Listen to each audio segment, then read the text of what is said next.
नमस्कार, Punjab wire news देख रहे सारे दर्शकों का स्वागत है। मैं हाँ रिदम गोसाइन। शुरुआत करते हैं अज ਦੀਆਂ ਮੁੱਖ खबरों नाल। श्रोमणी गुरुद्वारा प्रबंधक कमेटी की अतरिंग कमेटी वालों गुरसिख नौजवानों ਨੂੰ मुकाबला ਪ੍ਰੀਖਿਆ ਲਈ ਤਿਆਰ ਕਰਨ ਵਾਸਤੇ ਕੋਚਿੰਗ ਅਕੈਡਮੀ ਖੋਲ੍ਹਣ ਦਾ ਫੈਸਲਾ ਕੀਤਾ ਗਿਆ। ਦੂਜੇ ਪਾਸੇ बीबी जगीर कौर ने दस्सिया कि पाकिस्तान तो विसाखी मना के हजे अद्धे श्रद्धालुओं की टेस्टिंग हुई, जिन्हां विचों कुछ पॉजिटिव आए ते सारिआं नूं सेहत विभाग की हिदायतां मुताबिक क्वारंटाइन किया गया। अज जिथे असीं सारे 85 के गुरुद्वारे 87 के गुरुद्वारे जां साडी श्रोमणी कमेटी के जां ट्रस्टां दे बहुत सारे कार्य निबेड़े है, क्योंकि रूटीन वर्क होंदा साडे हस्पतालों का सच गुरुद्वारियां दा श्रोमणी कमेटी का जिहड़ा कोई खर्चे मंजूर करने, कोई स्कूलों के कोई कॉलेज के कोई पैसे रिलीज करने, वो साडे रूटीन के काम। किसी किसी की इंक्वायरी आई, सस्पेंड होए, उन्होंने उत्ते एक्शन ले, कुछ उन्होंने एक्शन हो गए, कुछ उन्होंने होने वाले होंगे, वो साडे रूटीन के काम होए। ते सब तो वड्डी गल जिहड़ी मैं पहला आके जो ऐलान की सी कोई 2-3 महीने पहला कि असी IAS IPS ते PCS ते NDA फोर्स जी आर्म्ड फोर्सेस है वो वास्ते असी कोचिंग जी है वो करा रहे हैं। असी मैं एक कमेटी बनाई सी जिहदे कि साडे खालसा कॉलेज के प्रिंसीपल साहब सन, माता गुजरी कॉलेज के प्रिंसीपल साहब सन, सरकार सुरिंदर सिंह टौड़ा सी, एक दो होर मैंबर सन। उन्होंने मैं एक रिपोर्ट बनाने वास्ते कहा सी भी सारी रिपोर्ट बनाओ कि टोटल जरा उत्थे की खर्चा होएगा, कित्थों आप करांगे, किस तरह का स्टाफ रखना है, केड़ी लैब बननी, वो पूरी स्टडी करके और अज इन्होंने रिपोर्ट पेश की है। तो एग्जैक्टिव ने पास कर दिता है कि वो सारा काम धर्म प्रचार फंड वाले पास धर्म प्रचार के महकमे किया जाए।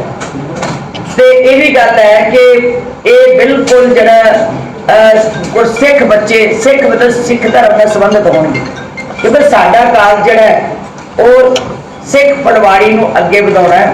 सिख पटवारी दे विचों असीं बच्चों को अच्छी एजुकेशन दे के IAS PCS IPS दा कंपीटीशन दी जिहड़ियां हैगियां ने साडीआं सीटां उहदे योग बनाउणा।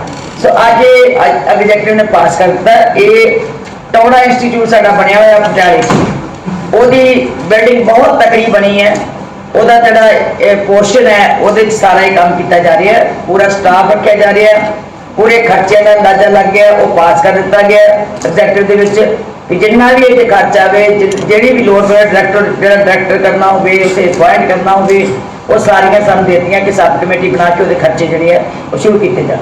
सो ये बड़ा काम जोड़ा सीगा वो अज असीं कीता, क्योंकि सारी बड़े खुश होकर सारे ने अलाउ सानूं इजाजत दी है कि आपको काम करना चाहिए, क्योंकि साडे मनां दी बड़ी चलदी रीस सी ते असीं बहुत चलदे सी, ऐलान भी कर रहे सी। पटियाले जी कोचिंग सेंटर बनेगा जी, कोई कोचिंग साडी कोई बिल्डिंग बनी हुई है जी, क्योंकि उत्थों यूनिवर्सिटी लागे पैंदी है, पटियाला यूनिवर्सिटी भी लागे पैंदी है, पंजाब यूनिवर्सिटी भी लागे पैंदी है, कुछ होर भी यूनिवर्सिटीज़ ते जिहड़ी लागे यूनिवर्सिटीज़ दीयां फैसिलिटीज़ हुंदियां कि चंगे प्रोफैसर मिल जाते हैं, चंगे डॉक्टर मिल जाते हैं, चंगे ट्रेनिंग देने वाले सानू कोचिंग वाले जिहड़े है वो चंगी शख्सियत मिल जाती है। अमृतसर मध्य में कोई नहीं है कोचिंग सेंटर। पहले एक जी तो गल कर लो कि कोचिंग साढ़े 50 कोल नहीं होंगे, एक कोल आते जी प्रैस वाले की गल जी मैं तुहानूं बेनती करा, माझा दुआबा अंबरसर जां मालवा वंडिया करो। श्रोमणी गुरुद्वारा प्रबंधक कमेटी का सारा ही दायरा जिथे साडियां बिल्डिंगां उपलब्ध ने, और 24-25 करोड़ की वो बिल्डिंग बनी है, उस 25 करोड़ की इतिहासक बिल्डिंग को असी किस तरह डिस्ट्रॉय कर सकते हैं, किस तरह उन्होंने ना वरत्या जाएगा तो साडी अनगहली होगी। लोग कहेंगे एडियां बड़ियां बिल्डिंगां बनियां ने, तुसीं इन्हां नूं यूटिलाइज क्यों नहीं करते। कितने भी होए जिहड़े बच्चे पढ़ने हैं उन्होंने हॉस्टल च रखना पैना, उत्थे रहणगे, जे लोकल भी कोई होगा पढ़ लेगा, लेकिन जिहड़ी भावें वो अमृतसर का बंदा होवे, बच्चा होवे, भावें जवानी का होवे, किते दा भी होवे, उत्थे जाके पढ़ेगा। पहले बैच कितने बच्चे ले जाएंगे वो असीं सारी तुहानूं सिस्टम दस्सांगे, पहले मैनूं अपनी पूरी कर ला। दूजी जिहड़ी एक हैगा कि 3 मैंबरी कमेटी बनाउण दा कर दित्ता, वो मुलांकन करनगे सारा किन्ने बच्चे पहले बैच में, दूजे किन्ने होणगे, NDA किन्ने होणगे, IAS IPS IAS ते PCS दे सब जो इकट्ठा ही हो जाता है, वो सारा कितना होएगा। एक पहला साडे सीगे भी 2-3 मैंबर साडे चढ़ाई करके, एक तो सरदार सरदार दलबार सिंह जी सीनेवाल वो मैंबर से साडे चढ़ाई करके, एक साडे साबका मैंबर सरदार कुलदीप सिंह जी ढोल सर वो चढ़ाई करके, एक सरदार गुरप्रीत सिंह जी चंबड़ साहब मैंबर, उन्होंने माता जी बीबी जरनैल कौर जी चढ़ाई करके। सो उन्होंने भी जरा शब्द के फुल पेंट किए अकाल चलाना करके। तीजा एक साडा बच्चा जी, देखो साडा फर्ज बनता है कि जिथे असी खेडों वास्ते ट्रायल भी लए है, बच्चियां दी खेडों वास्ते बच्चियां दी असी देखो साडियां सारियां बच्चियां नूं दाखिल करने वास्ते असी अलाउ करता कि बच्चियां स्कूल च दाखिल होणगियां, उन्हां दी फीसां जमा हो जाणगियां, ऑनलाइन उन्हां पढ़ाई हो जाएगी, क्योंकि माँ प्यो नूं असी इनफॉर्म कर दिता कि अपने बच्चे जिहड़े स्कूल च दाखिल कराओ। ते साडी सुल्तानपुर लोधी, क्योंकि सानूं टर्फ मिलिया PIP ग्राउंड दा, जलंधर का टर्फ मिल गया, उत्थे बच्चियां हाकी खेडणगियां, बास्केटबॉल खेडणगियां, वो साडे कोल टर्फ मिल गया। एक सानूं गुरु नानक यूनिवर्सिटी मिल गया, ਉਹਦੇ ਵਾਸਤੇ ਸਾਨੂੰ ਕਿਉਂਕਿ ਪਹਿਲਾਂ ਰਿਹਾਇਸ਼ ਵਾਸਤੇ ਇੱਕ ਥਾਂ ਚਾਹੀਦੀ ਸੀ। ਹੌਸਟਲ ਬਣਾਉਣ ਨੂੰ ਸਮਾਂ ਲੱਗਦਾ ਹੈ, ਕਿਉਂਕਿ ਉਹਨੂੰ 6 ਮਹੀਨੇ ਸਾਲ ਲੱਗ ਸਕਦਾ ਹੈ। ਬੱਚਿਆਂ ਨੂੰ ਜੇ ਰੱਖ ਕੇ ਕਿੱਥੇ ਪੜਾਉਣਾ ਹੈ, ਉਹ ਅਸੀਂ ਸੁਲਤਾਨਪੁਰ ਲੋਧੀ ਸਾਡੀ ਹਾਈਫਾਈ ਜਿਹੜੀ VIP ਸਰਾਂ ਬਣੀ ਹੈ, ਉਹ ਇੱਕ ਪੋਰਸ਼ਨ ਸਾਰਾ ਇੱਕ ਤੇ ਗੁਰਦੁਆਰੇ ਦੇ ਨਾਲ ਬੱਚਿਆਂ ਦਾ ਪਿਆਰ ਬਣਿਆ ਰਹੂਗਾ, ਇੱਕ ਉਹਨਾਂ ਦੇ ਸਾਰੇ ਪ੍ਰਬੰਧ ਕੀਤੇ ਜਾ ਸਕਦੇ, ਇੱਕ ਹਰ ਕਮਰਾ ਅਟੈਚਡ ਬਾਥਰੂਮ ਹੈ। ਉਹ ਸਰਾਂ ਨਵੀਂ ਬਣੀ ਸਰਾਂ ਜਿਹੜੀ ਹੈ ਉਹਨੂੰ ਅਸੀਂ ਇੱਕ ਪਾਸੇ ਬੱਚੀਆਂ ਵਾਸਤੇ ਵਰਤਾਂਗੇ ਤਾਂ ਜੋ ਬੱਚੀਆਂ ਦੀ ਪੜ੍ਹਾਈ ਵੀ ਚਾਲੂ ਹੋ ਸਕੇ, ਉਸ ਬੱਚਿਆਂ ਦੀ ਖੇਡਾਂ ਦਾ ਪ੍ਰਬੰਧ ਹੋ ਸਕੇ, ਲਾਗੇ ਟਰਫ ਦੇ ਵਿੱਚ ਉੱਥੇ ਉਹ ਖਿਡਾਏ ਜਾ ਸਕਣ। ਸੋ ਇਹ ਨਵੇਂ ਬੱਚੇ ਜਿਹੜੇ ਹੈ ਉਹਨਾਂ ਨੂੰ ਅਸੀਂ ਲੈ ਰਹੇ ਹਾਂ, ਬੱਚੇ ਜਿਹੜੇ ਨਵੇਂ ਖਿਡਾਰੀ ਬਣ ਰਹੇ ਹੈ ਉਹਨਾਂ ਨੂੰ ਅਸੀਂ ਚੰਗੇ ਖਿਡਾਰੀ ਬਣਾਉਣ ਵਾਸਤੇ ਅਸੀਂ ਉਹਨਾਂ ਦੀਆਂ ਸਹੂਲਤਾਂ ਦੇ ਰਹੇ ਹਾਂ। ਸਾਰਾ ਹੀ ਐਜੂਕੇਸ਼ਨ ਦਾ ਖਰਚ, ਸਾਰਾ ਉਹਨਾਂ ਦਾ ਡਾਈਟ ਦਾ ਖਰਚ, ਸਾਰਾ ਉਹਨਾਂ ਦੀਆਂ ਯੂਨੀਫਾਰਮਸ ਜਾਂ ਉਹਨਾਂ ਦੀ ਜੋ ਕਿੱਟਾਂ ਨੇ ਜਾਂ ਜਿਹੜੀਆਂ ਵੀ ਉਹਨਾਂ ਦੀਆਂ ਖੇਡਣ ਦਾ ਸਮਾਨ ਹੈ, ਉਹ ਸਾਰਾ ਕੁਝ ਤੇ ਫ੍ਰੀ ਬੋਰਡਿੰਗ, ਫ੍ਰੀ ਕੋਚਿੰਗ, ਹਰ ਚੀਜ਼ ਉਹਨਾਂ ਬੱਚਿਆਂ ਦੀ ਫ੍ਰੀ ਹੋਏਗੀ। ਸੋ ਇਹ ਇੱਕ ਤੇ ਸੀ, ਇੱਕ ਬੜੀ ਖੁਸ਼ੀ ਦੀ ਗੱਲ ਹੈ, ਮੈਨੂੰ ਦੱਸ ਕੇ ਬੜਾ ਮਾਣ ਮਹਿਸੂਸ ਹੋ ਰਿਹਾ ਕਿ ਸ਼੍ਰੋਮਣੀ ਗੁਰਦੁਆਰਾ ਪ੍ਰਬੰਧਕ ਕਮੇਟੀ ਸੁਖਬੀਰ ਸਿੰਘ ਬਾਦਲ ਪੁੱਜੇ ਬਠਿੰਡਾ ਦੀਆਂ ਵੱਖ-ਵੱਖ ਮੰਡੀਆਂ 'ਚ ਕਿਸਾਨਾਂ ਦੀਆਂ ਸੁਣੀਆਂ ਮੁਸ਼ਕਲਾਂ, ਉਹਨਾਂ ਨੇ ਕੈਪਟਨ ਸਰਕਾਰ ਤੇ ਲਾਇਆ ਕਿਸਾਨਾਂ ਨੂੰ ਖੱਜਲ ਖੁਆਰ ਕਰਨ ਦੇ ਦੋਸ਼ ਤੇ ਕਰੋਨਾ ਵੈਕਸੀਨ ਦੀ ਕਮੀ ਹੋਣ ਦੇ ਵੀ ਚੁੱਕੇ ਸਵਾਲ। ਮੈਂ ਹੁਣੀ ਗੋਨਿਆਣਾ ਮੰਡੀ ਬੈਠਾ, ਮੈਂ ਮਿਲਾਉਣਾ ਚਾਹਣਾ ਇੱਕ ਕਿਸਾਨ ਜਰਨੈਲ ਸਿੰਘ ਸਾਨਾ ਮਲ ਸਿੰਘ ਸਰ ਜਰਨੈਲ ਸਿੰਘ ਹੈ, ਸਾਨਾ ਮਲ ਸਿੰਘ, ਪਿੰਡ ਗੋਲਿਆਣਾ ਕਲਾਂ ਮੰਡੀ 'ਚ ਉਹਨਾਂ ਦੀ ਕਣਕ ਹੈ। 9 ਤਰੀਕ ਨੂੰ ਇੱਥੇ ਲੈ ਕੇ ਆਏ ਸੀ ਮੰਡੀ 'ਚ, ਅੱਜ 22 ਤਰੀਕ ਹੋ ਗਈ ਹੈ। ਦੇਖੋ 12 ਦਿਨ 13 ਦਿਨ ਇੱਕ ਕਿਸਾਨ ਮੰਡੀ 'ਚ ਬੈਠੂਗਾ ਤੇ ਆਪਣੀ ਫਸਲ ਨੂੰ ਚੁਕਾਉਣ ਵਾਸਤੇ, ਮੌਸਮ ਖਰਾਬ ਹੋ ਜਾਏ ਸਾਰਾ ਨੁਕਸਾਨ ਇਹਦਾ, ਹੋਰ ਕੋਈ ਚੋਰੀ ਹੋ ਜਾਏ ਸਾਰਾ ਨੁਕਸਾਨ ਇਹਦਾ, ਵਿਚਾਰਾ ਕਿਸਾਨ ਕਰੇ ਕੀ। ਕੈਪਟਨ ਸਾਹਿਬ ਤੁਸੀਂ ਮੁੱਖ ਮੰਤਰੀ ਹੋ, ਫਰਜ਼ ਕੀ ਹੈ ਤੁਹਾਡਾ ਕਿ ਫਸਲ ਦਾ ਸਾਰਾ ਇੰਤਜ਼ਾਮ ਕੀਤਾ ਜਾਏ ਚੱਕਣ ਦਾ। ਮੈਨੂੰ ਯਾਦ ਹੈ ਬਾਦਲ ਸਾਹਿਬ 2 ਮਹੀਨੇ ਪਹਿਲੇ ਸਾਰੀ ਪਲੈਨਿੰਗ ਕਰਕੇ ਇੰਤਜ਼ਾਮ ਕਰ ਲੈਂਦੇ ਸੀ। ਹੁਣ ਅੱਜ ਨਾ ਬਾਰਦਾਨਾ ਹੈ, ਨਾ ਇਹਨਾਂ ਨੂੰ ਪੇਮੈਂਟ ਆਈ ਹੈ, ਨਾ ਆਪਣਾ ਲਿਫਟਿੰਗ ਹੋ ਰਹੀ ਹੈ, ਸਾਰੀ ਮੰਡੀ ਭਰੀ ਪਈ ਹੈ। ਇੰਨਾ ਮਾੜਾ ਹਾਲ ਹੈ, ਵਿਚਾਰੇ ਕਿਸਾਨ ਰਾਤਾਂ ਇੱਥੇ ਕੱਟ ਰਹੇ ਆ। ਬਹੁਤ ਅਫਸੋਸ ਦੀ ਗੱਲ ਹੈ ਕਿ ਕਾਂਗਰਸ ਕੈਪਟਨ ਅਮਰਿੰਦਰ ਸਿੰਘ ਨੂੰ ਕੋਈ ਫਰਕ ਤੇ ਕੋਈ ਪਰਵਾਹ ਨਹੀਂ ਹੈ। ਇਹ ਜਿਹਾ ਨਿਕੰਮਾ ਮੁੱਖ ਮੰਤਰੀ ਅੱਜ ਤੱਕ ਨਹੀਂ ਦੇਖਿਆ, ਬੜੀ ਅਫਸੋਸ ਦੀ ਗੱਲ ਹੈ। ਸਰ ਫੂਡ ਡਿਪਾਰਟਮੈਂਟ ਤਾਂ ਕਹਿ ਰਿਹਾ ਵੀ 60% ਬਾਰਦਾਨਾ ਤੇ ਲਿਫਟਿੰਗ ਹੋ ਰਹੀ ਹੈ ਸਮੇਂ ਸਿਰ। ਤੁਹਾਡੇ ਸਾਹਮਣੇ ਹੈ ਆ ਐਗਜ਼ਾਮਪਲ, ਸਰ ਜਰਨੈਲ ਸਿੰਘ ਮੰਡੀ ਕਲਾ ਪਿੰਡ ਦੇ ਤੁਹਾਡੇ ਸਾਹਮਣੇ ਆ, ਤੁਸੀਂ ਮੰਡੀ 'ਚ ਆਪਾਂ ਖੜੇ ਆ, ਆ ਉਹਨਾਂ ਦੀ ਫਸਲ ਹੈ, 13 ਦਿਨ ਹੋ ਗਏ ਇੱਥੇ ਬੈਠੇ ਨੂੰ। ਇਹ ਤੋਂ ਵੱਡਾ ਪ੍ਰੂਫ ਦੀ ਕੀ ਲੋੜ ਹੈ? ਕੱਲੇ ਇੱਕ ਨਹੀਂ, ਇੱਥੇ ਘੱਟ ਤੋਂ ਘੱਟ 100-200 ਕਿਸਾਨ ਇੱਥੇ ਆ ਕੱਲੇ ਇੱਕ ਮੰਡੀ 'ਚ। ਹਲੇ ਪੰਜਾਬ ਦੀ ਦੇਖੋ ਕਿੰਨੀਆਂ ਮੰਡੀਆਂ ਸਾਡੇ ਪਿੰਡਾਂ 'ਚ ਪਈ ਹੈ ਜੀ, ਹਲੇ ਪਿੰਡਾਂ 'ਚ। ਅੱਛਾ ਹੋਰ ਵੱਡੀ ਗੱਲ, ਕਿਉਂਕਿ ਆ ਜਿਹੜੀ ਫਸਲ ਹੈ ਮੰਡੀ ਜਗ੍ਹਾ ਹੈ ਨਹੀਂ, ਵਿਚਾਰੇ ਕਿਸਾਨ ਫਸਲ ਕੱਟ ਕੇ ਆਪਣੇ ਘਰੇ ਰੱਖੀ ਬੈਠੇ ਹੈ, ਇੱਥੇ ਆਉਣ ਦਾ ਉਹਨੂੰ ਆਉਣ ਹੀ ਨਹੀਂ ਦੇ ਰਹੇ ਕਿਉਂਕਿ ਇੱਥੇ ਜਗ੍ਹਾ ਹੀ ਨਹੀਂ ਹੈ। ਲਿਫਟਿੰਗ ਨਹੀਂ ਹੋ ਰਹੀ, ਨਾ ਲਿਫਟਿੰਗ ਹੈ, ਨਾ ਰੱਖਣ ਦੀ ਜਗ੍ਹਾ ਹੈ, ਨਾ ਪੇਮੈਂਟ ਹੋ ਰਹੀ, ਨਾ ਪੇਮੈਂਟ ਹੋ ਰਹੀ ਹੈ। 40% ਪੇਮੈਂਟ ਨਹੀਂ ਹੋਈ, ਜਿਹੜੀ 24 ਘੰਟੇ ਦੇ ਅੰਦਰ ਪੇਮੈਂਟ ਹੋਣੀ ਸੀ 40% ਪੇਮੈਂਟ ਨਹੀਂ ਹੋਈ।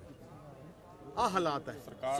ਮੈਂ ਕੈਪਟਨ ਸਾਹਿਬ ਨੂੰ ਕਹਿਣਾ ਚਾਹਣਾ, ਜੇ ਤੁਸੀਂ ਇਹਦਾ ਸੁਧਾਰ ਨਾ ਕੀਤਾ 2-4 ਦਿਨਾਂ 'ਚ ਸ਼੍ਰੋਮਣੀ ਅਕਾਲੀ ਦਲ ਨੂੰ ਕੋਈ ਡਰਾਸਟਿਕ ਫੈਸਲਾ ਕਰਨਾ ਪੈਣਾ। ਸੋ ਵੀਰ ਜੀ ਪੰਜਾਬ ਦੇ ਵਿੱਚ ਕਰੋਨਾ ਵੈਕਸੀਨ ਵੀ ਖਤਮ ਹੋਣ ਜਾ ਰਹੀ ਹੈ ਤੇ ਆਕਸੀਜਨ ਵੀ ਬਹੁਤ ਘੱਟ ਹੈ ਜੀ। ਮੈਂ ਅਖਬਾਰ 'ਚ ਪੜ੍ਹ ਰਿਹਾ ਸੀ ਕੈਪਟਨ ਕਾਂਗਰਸ ਦੇ ਬਿਆਨ ਕਿ ਅਸੀਂ 1000 ਕਰੋੜ ਰੁਪਇਆ ਕਰੋਨਾ ਦੀ ਲੜਾਈ ਲੜਨ ਵਾਸਤੇ ਕੈਪਟਨ ਸਾਹਿਬ ਦਾ 1000 ਕਰੋੜ ਰੁਪਇਆ ਅਸੀਂ ਖਰਚਿਆ। ਕਿੱਥੇ ਖਰਚਿਆ? ਆ ਸਾਰਾ ਖਾਦਾ ਹੈ।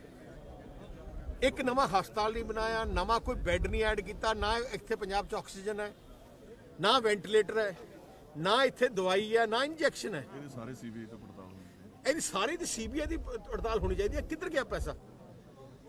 ਇੱਕ ਦੱਸ ਦਿਓ, ਅੱਜ ਲੋਕੀ ਮਰ ਰਹੇ ਹੈ, ਅੱਜ ਹਸਪਤਾਲਾਂ ਦੇ ਅੰਦਰ ਜਗ੍ਹਾ ਨਹੀਂ ਹੈ, ਪਰ ਕੈਪਟਨ ਨੂੰ ਕੋਈ ਫਰਕ ਨਹੀਂ। ਕਿਤੇ ਕੈਪਟਨ ਕਿਸੇ ਹਸਪਤਾਲ ਦੇਖਣ ਗਿਆ, ਕਿਤੇ ਆਪ ਘਰੋਂ ਨਿਕਲਿਆ? ਜਿਹੜਾ ਮੁੱਖ ਮੰਤਰੀ ਆਪ ਹੀ ਡਰਦਾ 2 ਸਾਲ ਨਾ ਨਿਕਲੇ। ਜੋ ਫੌਜ ਜੰਗ ਲੱਗਦੀ ਹੈ ਨਾ, ਫੌਜੀ ਜਰਨੈਲ ਆਪ ਲੜਾਈ ਦੇ ਅੱਗੇ ਹੁੰਦੇ ਆ। ਐ ਨਹੀਂ ਹੈ ਕਿ ਆਪਣੀ ਬਚਾਅ ਕਰਨ ਵਾਸਤੇ ਦੂਜਿਆਂ ਨੂੰ ਆਪਣੇ ਅੱਗੇ ਲਾ ਦੇਣ। ਸੁਰਿੰਦਰ ਸਿੰਘ ਆਪਾਂ ਹੈਗਾ ਗੋਨਿਆਣਾ ਕਲਾਂ, ਤੇ ਮੈਂ ਚਾਹਣਾ ਕਿ ਉਹ ਆਪ ਦੱਸਿਓ ਤੁਸੀਂ ਕਿ ਕਿੰਨੀ ਕੀ ਸਮੱਸਿਆ ਹੈ। ਟੀਵੀ ਦੇ 8 ਤਰੀਕ ਦੇ ਵਿੱਚ ਹਾਂਜੀ ਹਾਂਜੀ ਹਲੇ ਤੱਕ ਤੁਸੀਂ 8 ਤਰੀਕ ਦੇ ਬਾਅਦ ਤੁਹਾਡਾ ਹਲੇ ਤੱਕ ਫਸਲ ਨਹੀਂ ਚੱਕੀ ਗਈ? ਨਹੀਂ ਚੱਕੀ ਗਈ। ਰਾਤ ਨੂੰ ਇੱਥੇ ਪੈਣਾ ਪੈਂਦਾ। ਹਾਂਜੀ ਹਾਂਜੀ ਆਹ ਹਾਲਾਤ ਹੈ ਜੀ। 8 ਤੇ ਕਿੰਨੇ ਦਿਨ ਹੋ ਗਏ? 15 ਦਿਨ। 15 ਦਿਨ ਹੋ ਗਏ ਸਹੀ। ਤਕਰੀਬਨ 15 ਦਿਨ ਹੋ ਗਏ ਗੋਨੇਵਾਲਾ ਕਲਾਂ ਮੰਡੀ 'ਚ ਵਿਚਾਰੇ ਕਿਸਾਨ ਬੈਠੇ ਹੈ। ਨਾ ਇਹਨਾਂ ਨੂੰ ਨਾ ਖਰੀਦ ਹੋਈ ਹੈ, ਨਾ ਫਸਲ ਚੱਕੀ ਗਈ ਹੈ, ਨਾ ਇਹਨਾਂ ਪੇਮੈਂਟ ਆਈ। ਕੋਈ ਪੇਮੈਂਟ ਤਾਂ ਕੀ ਆਉਣੀ ਸੀ?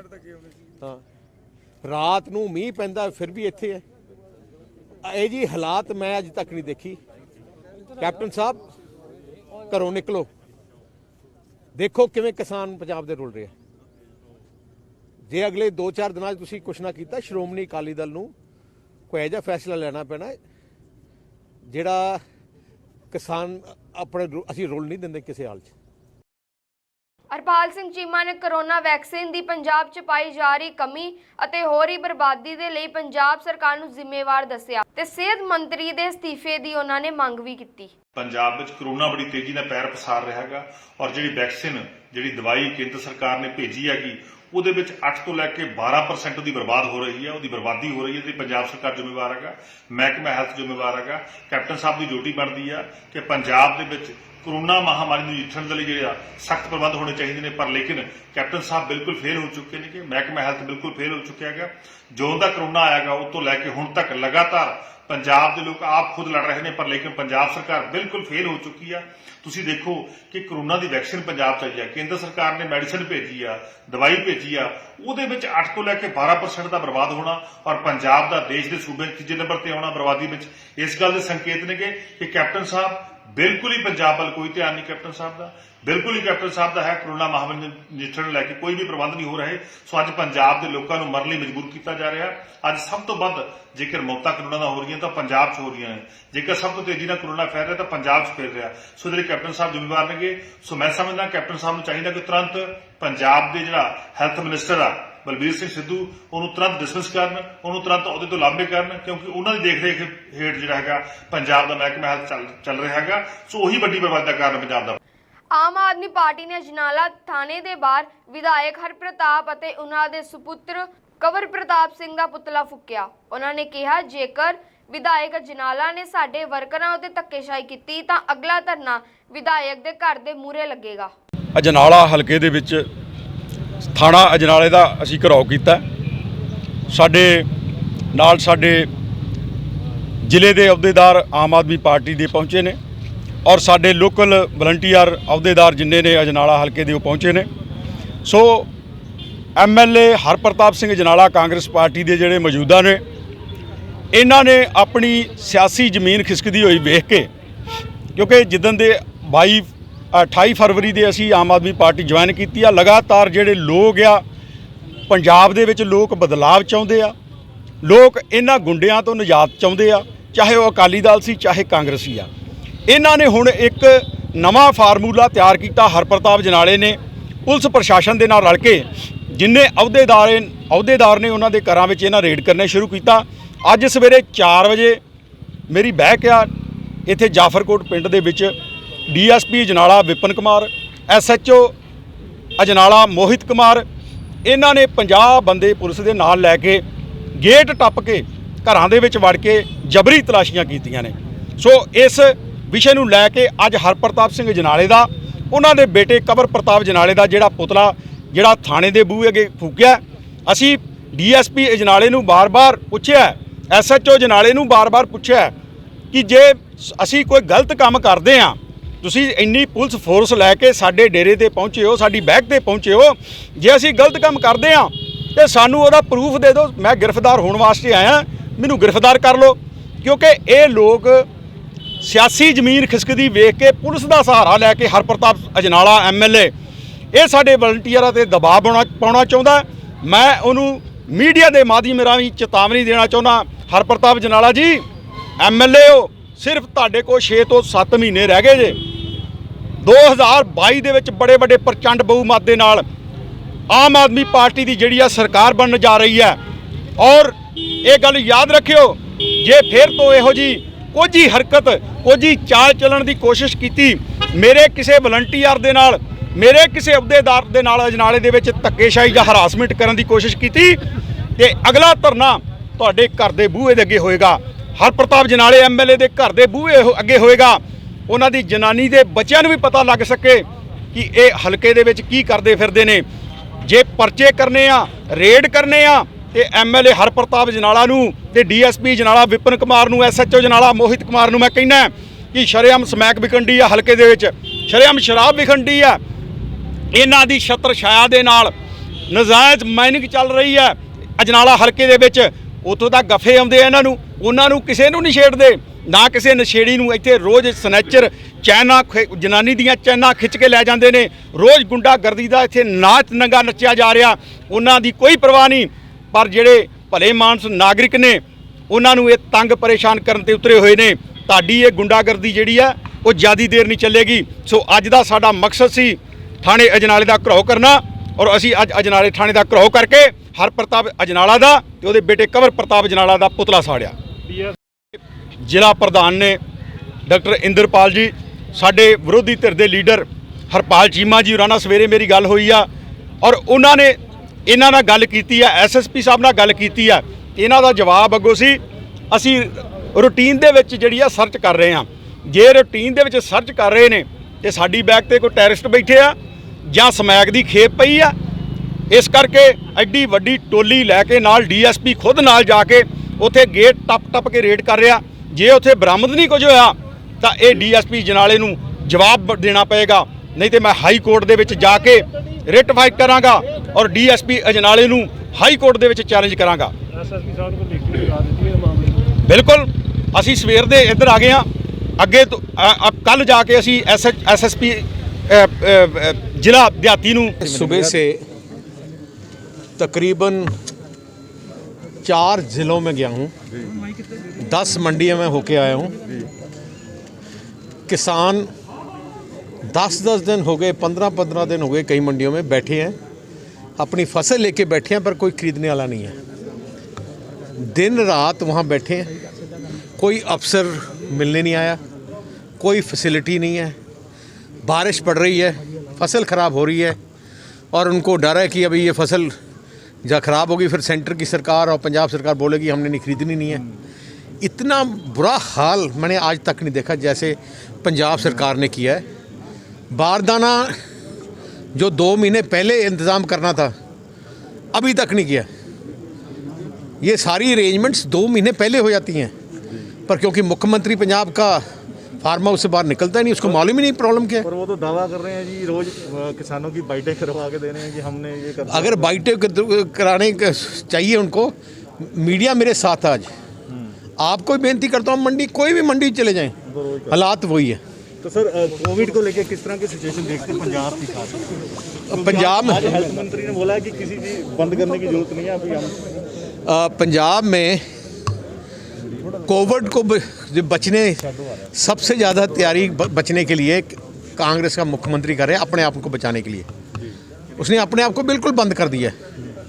पर पंजाब के लोग, यहाँ कोई अस्पताल में जगह नहीं है, दवाई नहीं है, ऑक्सीजन नहीं है, वेंटिलेटर नहीं है।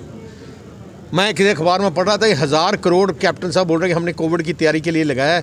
बताएं कहाँ लगाया है, एक जगह बताएं कहाँ है। लोग सड़कों में पड़े हैं, ऐसी बुरा हाल है। आने वाले टाइम में और बुरा हो सकता है, आपको लगता है कि कौन है काफी? कैप्टन अमरिंदर सिंह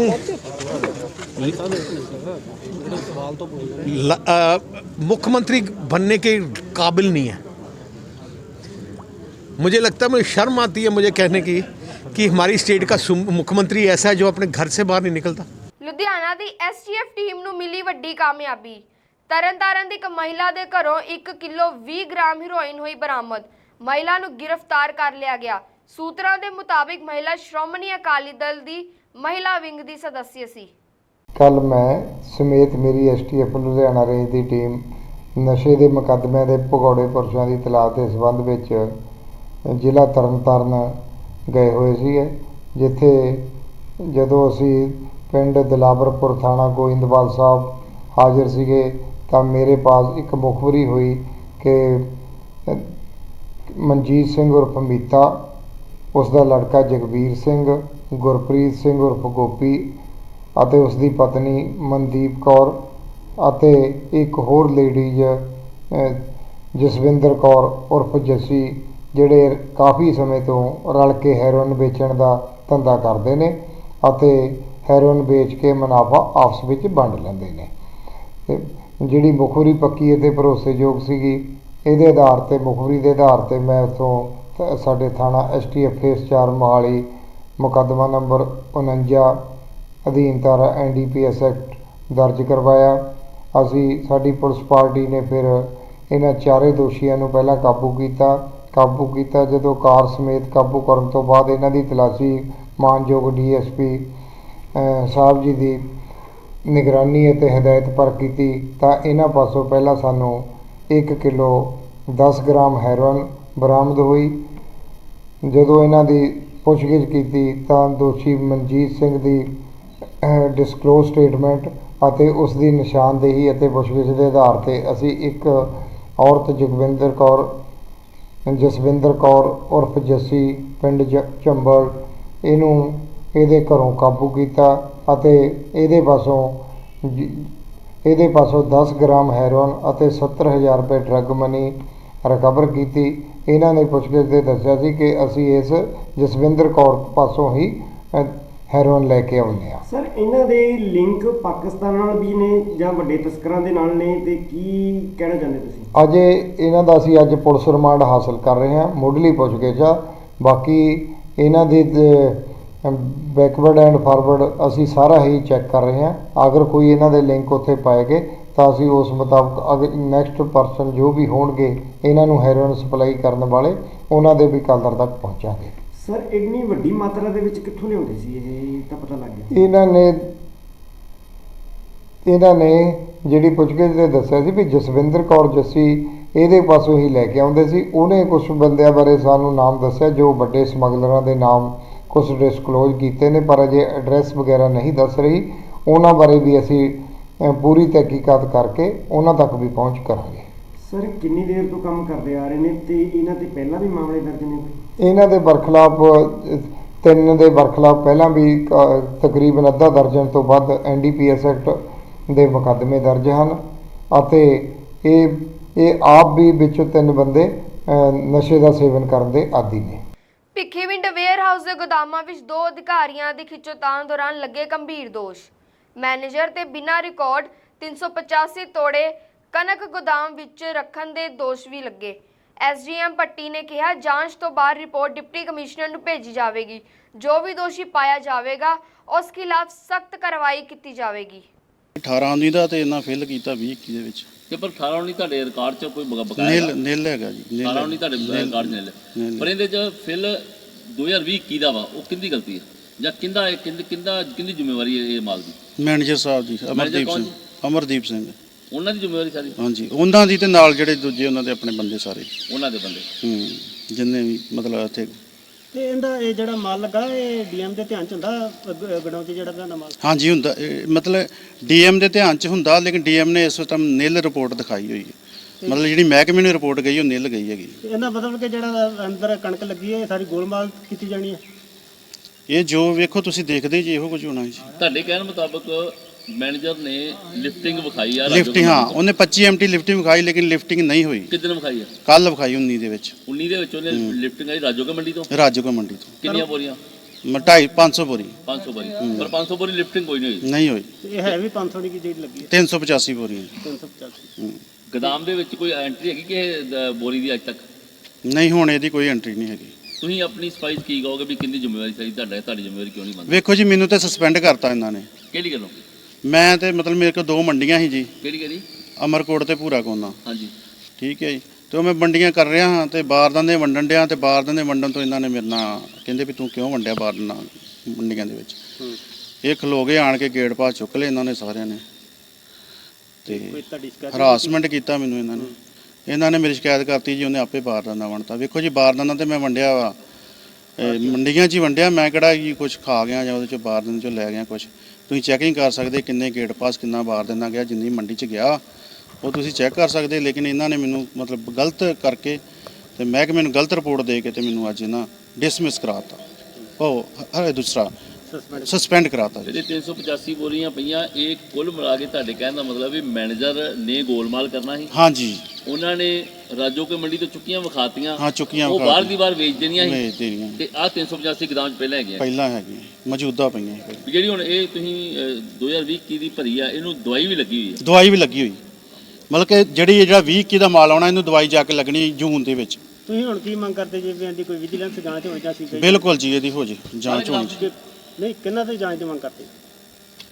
ਮੈਂ ਵਿਜੀਲੈਂਸ ਤੋਂ ਡਿਪਾਰਟਮੈਂਟ ਤੋਂ ਮੰਗ ਕਰਦਾ ਜੀ, ਆਪਣੇ ਮਹਿਕਮੇ ਤੋਂ। ਵਿਜੀਲੈਂਸ ਮਹਿਕਮਾ ਵੀ ਹੈਗਾ ਸਾਡਾ, ਉਹਦੇ ਤੋਂ ਵੀ ਮੰਗ ਕਰਦਾ ਕਿ ਇਹਦੀ ਜਾਂਚ ਕੀਤੀ ਜਾਏ। ਮੈਨੂੰ ਇਸ ਬਾਰੇ ਅੱਜ ਹੀ ਪਤਾ ਲੱਗਾ, ਮੇਰੇ ਕੋਲ ਲਿਖਤੀ ਅਜੇ ਕੋਈ ਨਹੀਂ ਆਇਆ, ਪਰ ਫਿਰ ਵੀ ਕਿਉਂਕਿ ਮੇਰੀ ਸਬ ਡਿਵੀਜ਼ਨ ਵਿੱਚ ਪੈ ਰਿਹਾ, ਮੈਂ ਇਹਦੀ ਵੈਰੀਫਿਕੇਸ਼ਨ ਕਰਾਵਾਂਗਾ।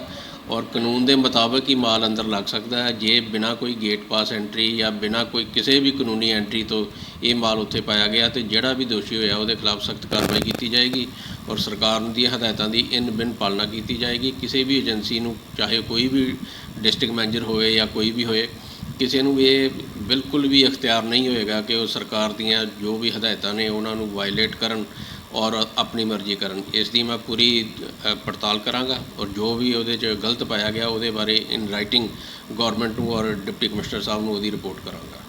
ਸਰ, ਇਹਨਾਂ ਦਾ ਕੋਈ ਤੁਸੀਂ ਮੌਕਾ ਦੇਖਿਆ ਚਾਹੁੰਦੇ ਹੋ ਕਿ ਜਾਂ? ਬਿਲਕੁਲ, ਮੈਂ ਆਪ ਮੌਕਾ ਦੇਖਾਂਗਾ ਔਰ ਗੋਦਾਮ 'ਚ ਜਾ ਕੇ ਪਹਿਲੇ ਤੇ ਉਹ ਬੋਰੀਆਂ ਦੀ ਗਿਣਤੀ ਕੀਤੀ ਜਾਏਗੀ ਜਿਹੜੇ ਉੱਥੇ ਪਏ ਆ। ਦੈਨ ਗੇਟ ਐਂਟਰੀ ਜਿਹੜਾ ਰਜਿਸਟਰ ਹੈ ਉਹ ਚੈੱਕ ਕੀਤਾ ਜਾਏਗਾ ਵੀ ਕੀ ਉਹਨਾਂ ਦੀ ਕੋਈ ਐਂਟਰੀ ਪਈ ਹੈ ਕਿ ਨਹੀਂ। ਔਰ ਅਗਰ ਗੇਟ ਪਾਸ ਤੋਂ ਬਿਨਾਂ ਹੋਇਆ ਔਰ ਜੋ ਵੀ ਉੱਥੇ ਪ੍ਰੋਪਰ ਉੱਥੇ ਸਟਾਫ ਡਿਪਿਊਟ ਹੈ ਉਹਨਾਂ ਦੀ ਵੀ ਸਟੇਟਮੈਂਟ ਲਈ ਜਾਏਗੀ ਔਰ ਉਸ ਮੁਤਾਬਕ ਫਿਰ ਕਾਰਵਾਈ ਕਰਕੇ ਤੇ ਅੱਗੇ ਰਿਪੋਰਟ ਭੇਜੀ ਜਾਏਗੀ। ਬਲਕਿ ਕਾਰਵਾਈ ਜੇਕਰ ਗਲਤ ਪਾਇਆ ਜਾਂਦਾ ਤਾਂ ਬਿਲਕੁਲ ਫਿਰ ਸਖਤ ਕਾਰਵਾਈ ਕੀਤੀ ਜਾਏਗੀ। ਹਾਂ, ਜੋ ਵੀ, ਚਾਹੇ ਉਹ ਕੋਈ ਡੀਐਮ ਹੋਏ, ਚਾਹੇ ਮੈਨੇਜਰ ਹੋਏ, ਜਿਸ ਨੇ ਵੀ ਇਹ ਕੀਤਾ ਉਸ ਦੇ ਖਿਲਾਫ ਸਖਤ। ਅੰਮ੍ਰਿਤਸਰ ਦੇ civil surgeon doctor Charanjit Singh ਨੇ ਕਿਹਾ ਕਿ ਕੋਰੋਨਾ ਦੇ ਸੈਕੰਡ ਸਟ੍ਰੇਨ ਦੌਰਾਨ ਜ਼ਿਆਦਾ ਟੈਸਟਿੰਗ ਕਾਰਨ ਵੱਧ ਰਹੀ ਹੈ ਪੋਜ਼ਿਟਿਵ ਕੇਸਾਂ ਦੀ ਗਿਣਤੀ। ਉਹਨਾਂ ਨੇ ਦੱਸਿਆ ਕਿ ਸਰਕਾਰੀ ਹਸਪਤਾਲ 'ਚ ਨਹੀਂ ਹੈ ਟੀਕੇ ਦੀ ਕੋਈ ਵੀ ਕਮੀ ਅਤੇ ਮੁਫਤ ਟੀਕੇ ਲਗਵਾਏ ਜਾ ਰਹੇ ਨੇ। ਨਾਲ ਉਹਨਾਂ ਨੇ ਇਹ ਵੀ ਦੱਸਿਆ ਕਿ ਆਕਸੀਜਨ ਦੀ ਸਪਲਾਈ ਸੁਚਾਰੂ ਬਣਾਉਣ ਲਈ ਕੀਤੇ ਜਾ ਰਹੇ ਨੇ ਪੂਰੇ ਪ੍ਰਬੰਧ।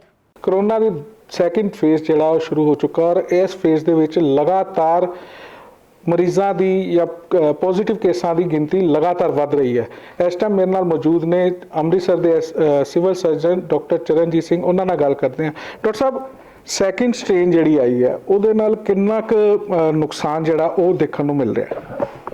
ਸੈਕਿੰਡ ਸਟੇਜ ਵਿੱਚ ਜਿਹੜਾ ਸਰ ਅਸੀਂ ਕਹਿੰਦੇ ਆ ਉਹਦੇ 'ਚ ਨੰਬਰ ਆਫ ਜਿਹੜੇ ਕੇਸਿਸ ਆ ਉਹ ਪੋਜ਼ਿਟਿਵ ਕੇਸਿਸ ਕਾਫੀ ਵਧੇ ਆ ਪਿਛਲੀ ਸਰਜਰੀ ਨਾਲੋਂ। ਪਰ ਇਹ ਵੀ ਜਿਹੜਾ ਅੰਮ੍ਰਿਤਸਰ ਦੀ ਜੇ ਮੈਂ ਗੱਲ ਕਰਾਂ, ਸਾਡੇ ਜਿਹੜੇ ਕੇਸ ਆ ਉਹ ਉੱਥੇ ਇੱਕ ਵਾਰੀ ਸਟੇਬਲ ਹੋਇਆ। 300 ਦੇ ਅਰਾਊਂਡ ਜਿਹੜੇ ਕੇਸ ਚੱਲ ਰਿਹਾ। ਪਿਛਲੇ ਦਿਨਾਂ ਜ਼ਰੂਰ ਇੱਕ ਦਿਨ 700 ਪਲੱਸ ਕੇਸ ਆਏ ਸੀ ਉਸ ਦਿਨ, ਕਿਉਂਕਿ ਜੇਲ੍ਹ ਦੇ ਜਿਹੜੇ ਇਨਮੇਟ ਸੀਗੇ ਉਹ ਕਾਫੀ ਪੋਜ਼ਿਟਿਵ ਆ ਗਏ ਸੀ। ਪਰ ਲਗਾਤਾਰ ਉਸ ਤੋਂ ਬਾਅਦ ਜਿਹੜਾ ਅੰਕੜਾ ਹੈਗਾ ਉਹ 300 ਦੇ ਅਰਾਊਂਡ ਜਿਹੜਾ ਚੱਲ ਰਿਹਾ। ਅਤੇ ਕੱਲ੍ਹ ਵੀ ਜਿਹੜੇ ਸਾਡੇ ਕੇਸ ਸੀ ਉਹ 290 ਕੇਸ ਸੀ।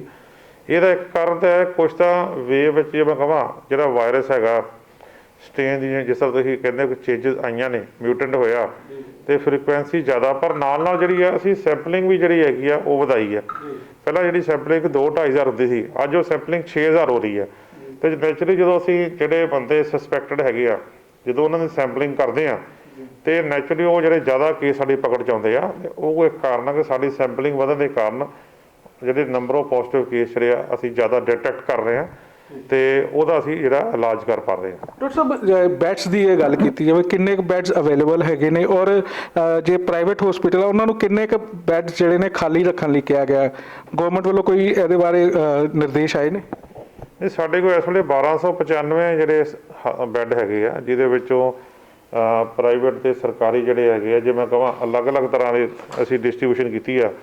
ਇਹਦੇ ਵਿੱਚੋਂ 800 ਜਿਹੜੇ 31 ਬੈੱਡ ਹੈਗੇ ਆ ਉਹ L2 ਲੈਵਲ ਹੈਗਾ, ਤੇ 400 ਜਿਹੜੇ 64 ਬੈੱਡ ਹੈਗੇ ਆ ਉਹ ਸਾਡੇ L3 ਲੈਵਲ ਹੈਗੇ ਆ। ਤੇ ਜੇ ਮੈਂ ਆਕੂਪੈਂਸੀ ਦੀ ਗੱਲ ਕਰਾਂ ਤੇ ਸਾਡੇ 40 to 45% ਹਜੇ ਆਕੂਪੈਂਸੀ ਹੈਗੀ ਹੈ। ਮੈਂ ਹਜੇ ਜੇ ਮੈਂ ਕਹਾਂ 50% ਬੈੱਡ ਤਕਰੀਬਨ ਸਾਡੇ ਹਜੇ ਸਟਿਲ ਸਾਡੇ ਕੋਲ ਫ੍ਰੀ ਹੈਗੀ ਹੈ। ਸਰ ਵੈਕਸੀਨ ਦੀ ਜੇ ਗੱਲ ਕੀਤੀ ਹੈ, ਵੈਕਸੀਨ ਵੀ ਲਗਾਤਾਰ ਪੰਜਾਬ ਗਵਰਨਮੈਂਟ ਵੱਲੋਂ ਵੀ ਸੈਂਟਰ ਨੂੰ ਇਹ ਕਿਹਾ ਜਾ ਰਿਹਾ ਕਿ ਵੈਕਸੀਨ ਸਾਡੇ ਕੋਲ ਘੱਟ ਰਹੀ ਹੈ। ਅੰਮ੍ਰਿਤਸਰ ਦੀ ਜੇ ਗੁਰੂ ਨਗਰੀ ਅੰਮ੍ਰਿਤਸਰ ਦੀ ਗੱਲ ਕੀਤੀ ਹੈ ਜਾਂ ਇਸ ਜ਼ਿਲ੍ਹੇ ਦੀ ਗੱਲ ਕੀਤੀ ਜਾਵੇ, ਕਿੰਨੀ ਕੁ ਵੈਕਸੀਨ ਬਕਾਇਆ ਔਰ ਹੋਰ ਕਿੰਨੀ ਕੁ ਰਿਕੁਆਇਰਮੈਂਟ ਜਿਹੜੀ ਹੈ ਤੁਹਾਡੇ ਵੱਲੋਂ ਭੇਜੀ ਗਈ ਹੈ?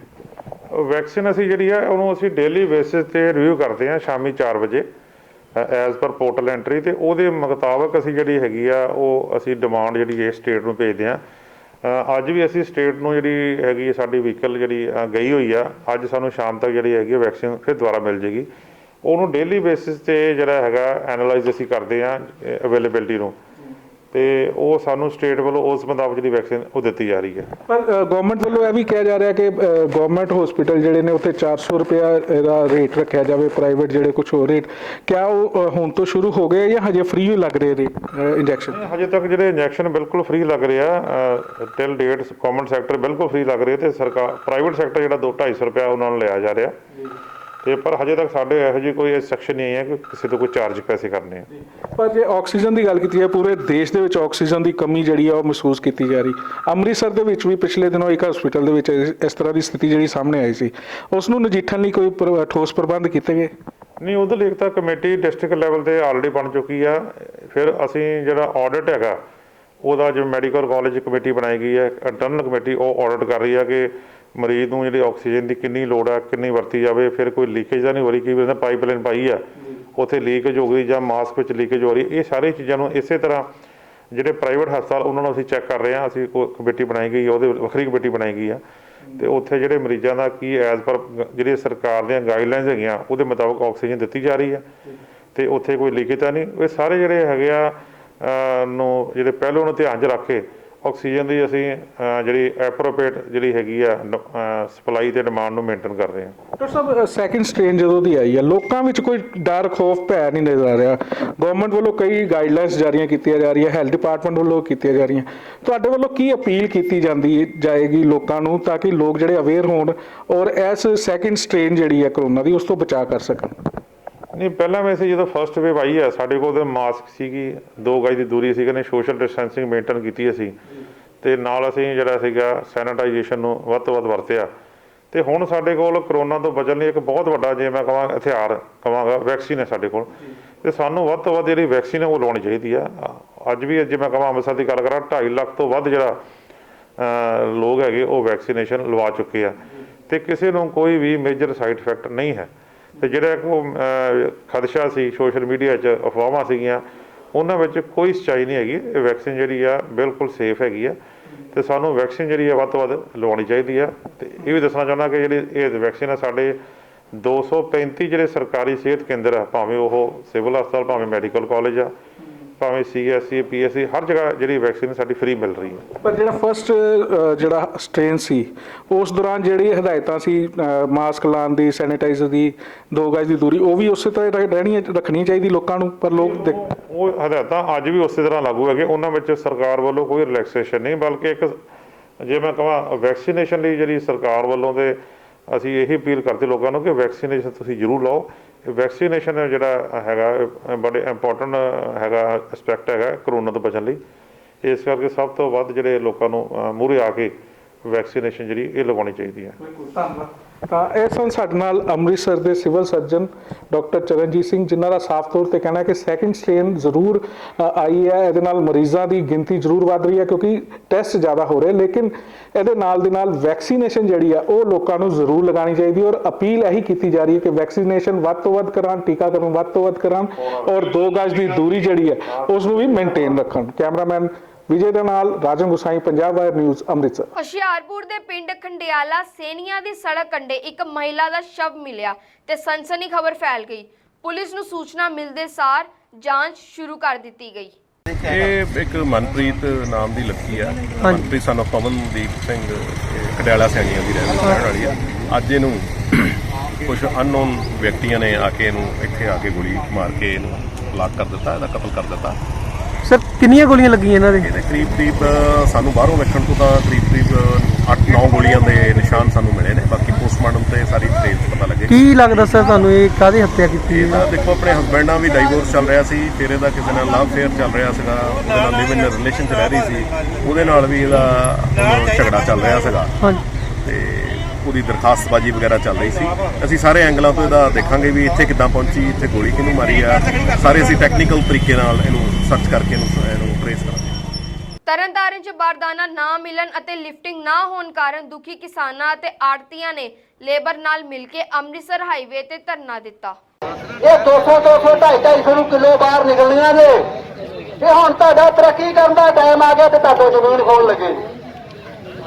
ਡੱਟ ਜੋ ਡੱਟ ਬੰਦਾ ਸਿੰਘ ਬਹਾਦਰ ਨੇ ਇਸ ਕਰਕੇ ਕੁਰਬਾਨੀ ਨਹੀਂ ਦਿੱਤੀ, ਇਸ ਕਰਕੇ ਸਰੀਰ ਨਹੀਂ ਮਾਰਿਆ, ਇਸ ਕਰਕੇ ਆਪਦਾ 3 ਸਾਲ ਦੇ ਬੱਚੇ ਦਾ ਦਿਲ ਕੱਢ ਕੇ ਇਸ ਕਰਕੇ ਮੂੰਹ 'ਚ ਨਹੀਂ ਪਵਾਇਆ ਕਿ ਇਹ ਜ਼ਮੀਨ ਜਿਹੜੀ ਆ ਦੁਬਾਰਾ ਉਹਨਾਂ ਤੋਂ ਖੋਈ ਜਾਊਗੀ। ਉਹਨੇ ਤੁਹਾਨੂੰ ਵਾਰਸ ਬਣਾਇਆ। ਇਹ ਜ਼ਮੀਨ ਕਿਸੇ ਦੀ ਦਿੱਤੀ ਹੋਈ ਨਹੀਂ ਗੀ, ਇਹ ਮੋਦੀ ਦੀ ਜ਼ਮੀਨ ਨਹੀਂ ਗੀ, ਇਹ ਅਸੀਂ ਖੋ ਕੇ ਲਈ ਆ ਮੁਗਲਾਂ ਤੋਂ। ਇਸ ਕਰਕੇ ਬੇਨਤੀ ਆ ਸੈਕਟਰੀ ਸਾਹਿਬ ਆਂਦੇ ਆ ਵੀ ਮੈਨੂੰ ਥੋੜਾ ਜਿਹਾ ਮੌਕਾ ਦਿਓ, ਅੱਜ 5 ਵਜੇ ਤੱਕ ਮੌਕਾ ਦਿਓ। ਆਪਾਂ ਪ੍ਰਸ਼ਾਸਨ ਦੇ ਟੈਂਡਰ ਦਾ ਹੀ ਗੱਲ ਆ, ਟੈਂਡਰ ਵਾਲੇ ਨੂੰ ਆ ਬਾਰਦਾਨੇ ਜਿਹੜਾ ਬਾਰਦਾਨੇ ਦਾ ਮਸਲਾ ਆ ਉਹ ਵੀ ਹੱਲ ਹੋਊਗਾ ਤੇ ਪੰਚਾਇਤ ਨਾਲ ਕਰਾਵਾਂਗੇ। ਤੇ ਹੁਣ ਚਲੋ ਸਾਰੇ ਭਰਾਵਾਂ ਨੂੰ ਬੇਨਤੀ, ਕਿਸਾਨ ਵੀ ਆਪਣੇ ਬੈਠੇ ਨੇ ਸਾਰੇ, ਇਹ ਵੀ ਸੰਘਰਸ਼ ਕਮੇਟੀ ਵਾਲੇ ਵੀ ਆਏ ਸਾਰੇ ਵੀਰ, ਵੀ ਚਲੋ ਆਪਾਂ ਇਹਦੇ ਜਿਹੜੀ ਇੱਕ ਹੈਗਾ ਵੀ 5 ਵਜੇ ਤੱਕ ਆਪਾਂ ਵੇਖ ਲਈਏ। ਇਤਿਹਾਸ ਦਾ ਗੱਲ ਹੈਗਾ ਹੀ, ਅਸੀਂ ਵੱਡੀ ਕਾਰਜ ਕਰਾਂਗੇ। ਠੀਕ ਹੈ ਜੀ, ਉਹਦੇ ਪਰਚੇਜ ਵੀ ਕਰਾਉਣੇ ਆ ਤੇ ਬਾਰਦਾਨੇ ਦਾ ਮਸਲਾ ਵੀ ਤੁਹਾਡਾ ਗੱਲ।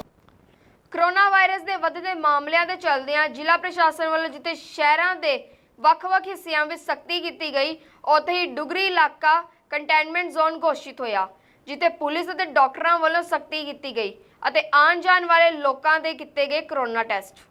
ਡੇਲੀ ਸਾਡਾ ਐਸਐਚ ਟਾਰਗੇਟ ਹੈ ਕਿ ਜਿੰਨੀ ਮੈਕਸਿਮਮ ਪੋਪੂਲੇਸ਼ਨ ਅਸੀਂ ਮੋਟੀਵੇਟ ਕਰਦੇ ਹਾਂ, ਸਾਡਾ ਸਰਵੇਲੈਂਸ ਟੀਮ ਵੀ ਲੱਗੀ ਹੋਈ ਹੈ, ਜਿੰਨੀ ਮੈਕਸਿਮਮ ਆ ਕੇ ਟੈਸਟ ਕਰਵਾਉਣ, ਸਾਡੀ ਇਹੀ ਕੋਸ਼ਿਸ਼ ਹੁੰਦੀ ਹੈ। ਲੇਕਿਨ ਕਿਸ ਤਰੀਕੇ ਨਾਲ ਜਿਹੜੀ ਟੀਮ ਦੀ ਸਹਿਯੋਗ ਮਿਲਦਾ ਔਰ ਕਿੰਨੀਆਂ ਟੀਮਾਂ ਕੇ ਲਗਾਈਆਂ ਗਈਆਂ? ਫੇਜ਼ 1 'ਚ ਹੈ ਫਿਲਹਾਲ ਸਾਡੇ ਕੋਲ 8 ਟੀਮਾਂ ਨੇ ਅਲੱਗ-ਅਲੱਗ ਬਲਾਕਸ ਨੂੰ ਕਵਰ ਕਰਨ ਲਈ, ਔਰ ਘਰੋਂ ਘਰ ਜਾ ਕੇ ਜੋ ਸੈਂਪਲ ਹੋ ਰਿਹਾ ਉਹਦੇ ਲਈ ਸਾਡੇ ਕੋਲ 9-10 ਟੀਮਸ ਹੈ। ਮੈਮ ਇੱਥੇ ਪੋਜ਼ਿਟਿਵ ਕੇਸਿਸ ਆਏ ਨੇ ਔਰ ਜਿਹੜੇ ਲੋਕ ਜਾ ਰਹੇ ਨੇ ਉਹਨਾਂ ਦੇ ਨਾਲ ਫਿਰ ਕਿੱਦਾਂ ਤੁਹਾਡੀ ਡੀਲਿੰਗ ਮਤਲਬ ਹੋ ਰਹੀ ਹੈ? ਪੋਜ਼ਿਟਿਵ ਕੇਸਿਸ ਜੋ ਆਏ ਅਸੀਂ ਉਹਨਾਂ ਨੂੰ ਨਾਲ ਦੀ ਨਾਲ ਹੋਮ ਆਈਸੋਲੇਟ ਕਰ ਦਿੰਦੇ ਹਾਂ ਤੇ ਸਾਡੀ ਉੱਧਰੋਂ ਫਤਿਹ ਕਿਟ ਉਹਨਾਂ ਨੂੰ ਮਿਲ ਜਾਂਦੀ ਹੈ ਔਰ ਪ੍ਰੀਕਾਸ਼ਨਸ ਇੰਸਟਰਕਸ਼ਨਸ ਜੋ ਸਾਰੀਆਂ ਦਿੱਤੀਆਂ ਜਾਂਦੀਆਂ। ਕੋਈ ਕੋਈ ਜਿਹੜਾ ਇੱਥੇ ਰਿਪੋਰਟ ਕੀਤੀ ਹੋਵੇ ਜਾਂ ਕੋਈ ਪੋਜ਼ਿਟਿਵ ਆਇਆ ਹੋਵੇ? ਇਸ ਸੈਂਟਰ 'ਤੇ ਤਾਂ ਹਲੇ ਕੋਈ ਨਹੀਂ ਆਇਆ। ਬਾਕੀ ਹਾਂਜੀ ਕੱਲ੍ਹ ਉੱਧਰੋਂ ਕੀਤੀ ਸੀ, ਉੱਧਰੋਂ 10 ਪੋਜ਼ਿਟਿਵ ਆਏ ਸੀ, ਨਾਲ ਦੀ ਨਾਲ ਉਹਨਾਂ ਨੂੰ ਆਈਸੋਲੇਟ ਕਰ ਦਿੱਤਾ ਜਾਂਦਾ, ਫਿਰ ਉਹਨਾਂ ਦੀ ਕੰਟੈਕਟ ਟ੍ਰੇਸਿੰਗ ਕਰਵਾ ਲਈ ਜਾਂਦੀ। ਲੁਧਿਆਣਾ ਦੀ ਐਸਟੀਐਫ ਟੀਮ ਨੇ 3 ਨਸ਼ਾ ਤਸਕਰਾਂ ਨੂੰ 150 ਗ੍ਰਾਮ ਹੈਰੋਇਨ ਅਤੇ 1 ਪਿਸਤੌਲ ਅਤੇ 1 ਰਿਵਾਲਵਰ ਸਮੇਤ ਗ੍ਰਿਫਤਾਰ ਕੀਤਾ। ਲੁਧਿਆਣਾ ਰੇਂਜ ਦੀ ਟੀਮ ਦੇ sub inspector Gurcharan Singh, ASI Paramjit Singh ਅਤੇ ਹੋਰ ਮੁਲਾਜ਼ਮਾਂ ਦੇ ਨਸ਼ੇ ਦੇ ਤਸਕਰਾਂ ਅਤੇ ਭੈੜੇ ਪੁਰਸ਼ਾਂ ਦੀ ਤਲਾਸ਼ ਦੇ ਸਬੰਧ ਵਿੱਚ ਨਿਊ ਜਨਤਾ ਨਗਰ ਸ਼ਿਮਲਾਪੁਰੀ ਲੁਧਿਆਣਾ ਹਾਜ਼ਰ ਸੀਗੇ, ਜਿੱਥੇ ਏਐਸਆਈ ਪਰਮਜੀਤ ਸਿੰਘ ਪਾਸ ਮੁਖਬਰੀ ਹੋਈ ਕਿ 3 ਆਰੋਪੀ ਲਖਵਿੰਦਰ ਸਿੰਘ, ਇਕਬਾਲ ਸਿੰਘ ਅਤੇ ਅਮਨਦੀਪ ਸਿੰਘ ਇਹ ਰਲ ਕੇ ਹੈਰੋਇਨ ਵੇਚਣ ਦਾ ਨਜਾਇਜ਼ ਧੰਦਾ ਕਰਦੇ ਹਨ ਅਤੇ ਇਹਨਾਂ ਨੇ ਆਪਣੇ ਪਾਸ ਨਜਾਇਜ਼ ਰਿਵਾਲਵਰ ਅਤੇ ਪਿਸਟਲ ਵੀ ਰੱਖੇ ਹੋਏ ਹਨ, ਜਿਨ੍ਹਾਂ ਨੇ ਹੈਰੋਇਨ ਦੀ ਸਪਲਾਈ ਦੇਣ ਲਈ ਵੱਖ-ਵੱਖ ਏਰੀਏ ਵਿੱਚ ਜਾਣਾ, ਜਿਹੜੀ ਮੁਖਬਰੀ ਬਹੁਤ ਠੋਸ ਅਤੇ ਭਰੋਸੇਯੋਗ ਸੀ।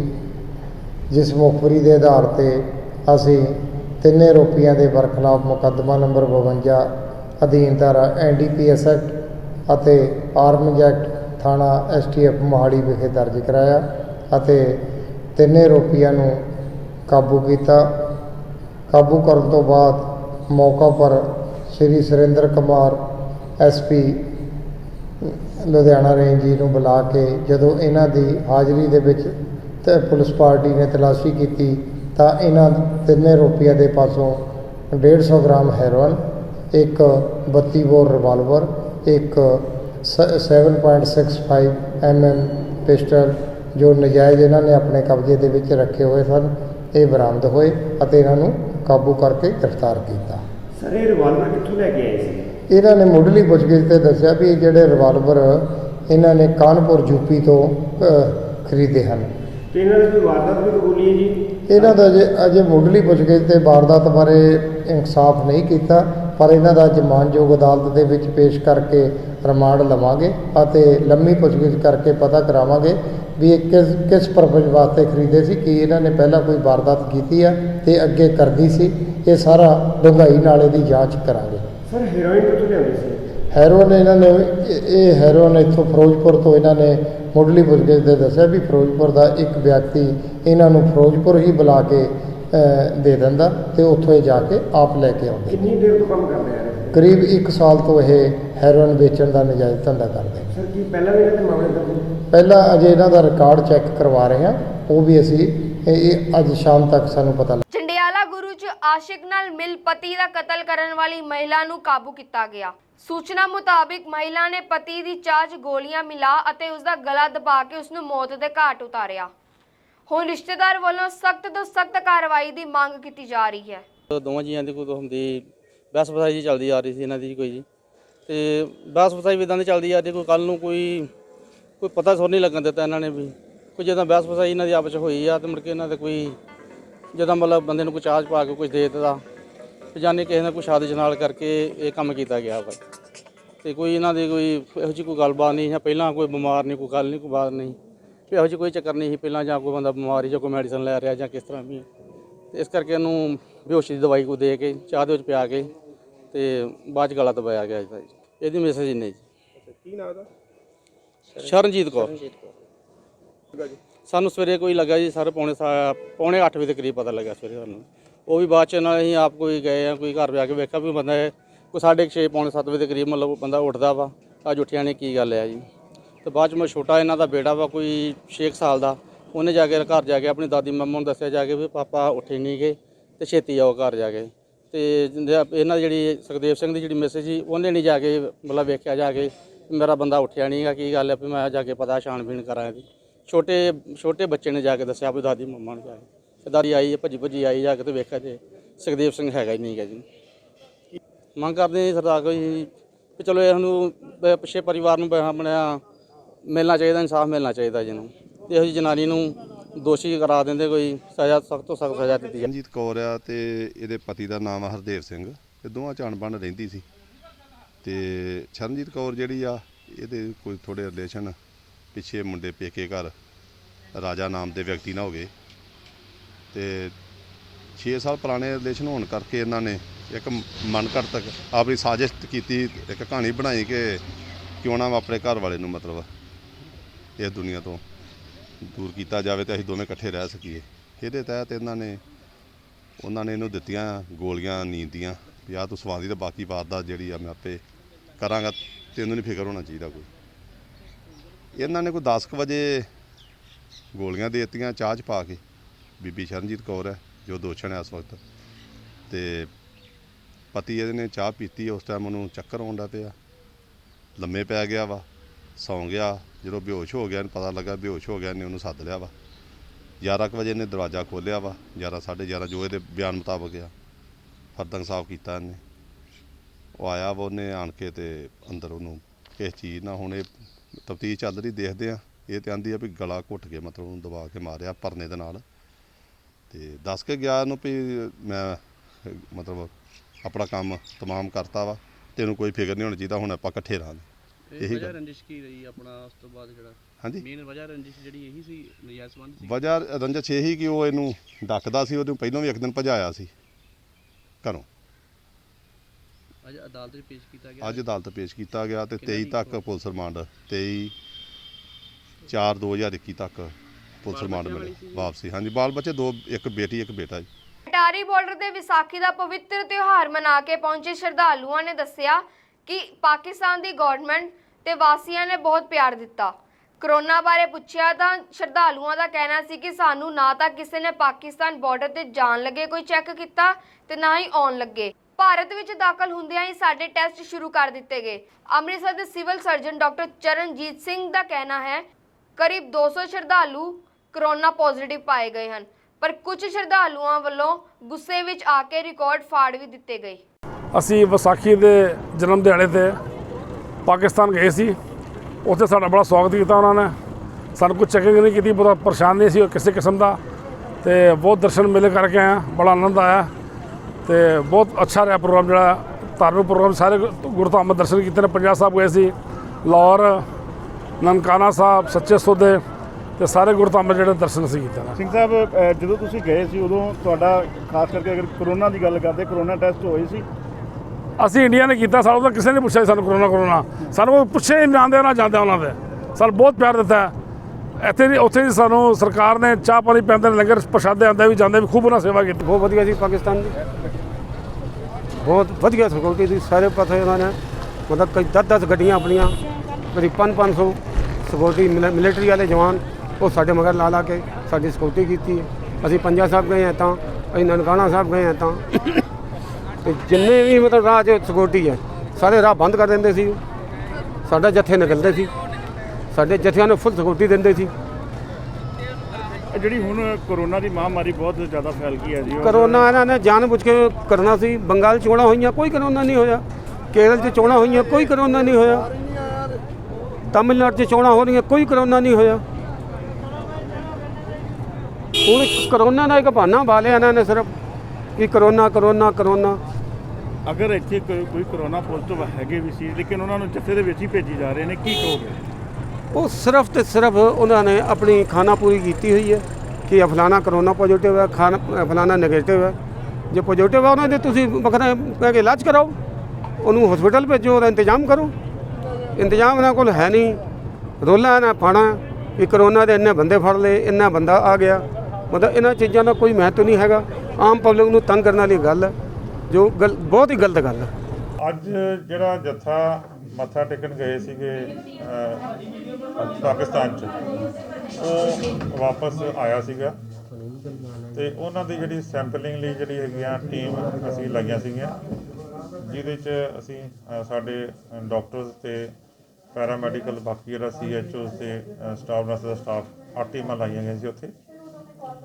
ਤੇ ਉਹ ਹੁਣੇ ਟੀਮਾਂ ਜਿਹੜੀਆਂ ਉੱਥੋਂ ਵਾਪਸ ਆਈਆਂ ਨੇ, ਤੇ ਉਹਨਾਂ ਨੇ ਦੱਸਿਆ ਕਿ ਜਿਹੜੀ ਉਹ ਉੱਥੇ ਲੋਕਾਂ ਨੇ ਉਹਨਾਂ ਨਾਲ, ਕੁਝ ਲੋਕਾਂ ਨੇ ਉਹਨਾਂ ਨਾਲ ਮਿਸਬਿਹੇਵ ਕੀਤਾ ਹੈਗਾ। ਈਵਨ ਜਿਹੜਾ ਰਿਕਾਰਡ ਬਣਾਇਆ ਗਿਆ ਸੀਗਾ ਰਿਪੋਰਟਾਂ ਦਾ, ਜਿਹਦੇ 'ਚ ਪੋਜ਼ਿਟਿਵ ਰਿਪੋਰਟ ਕਿੰਨੇ ਬੰਦੇ ਆਏ ਆ, ਉਹ ਵੀ ਕੁਝ ਲੋਕਾਂ ਵੱਲੋਂ ਫਾੜ ਦਿੱਤਾ ਗਿਆ।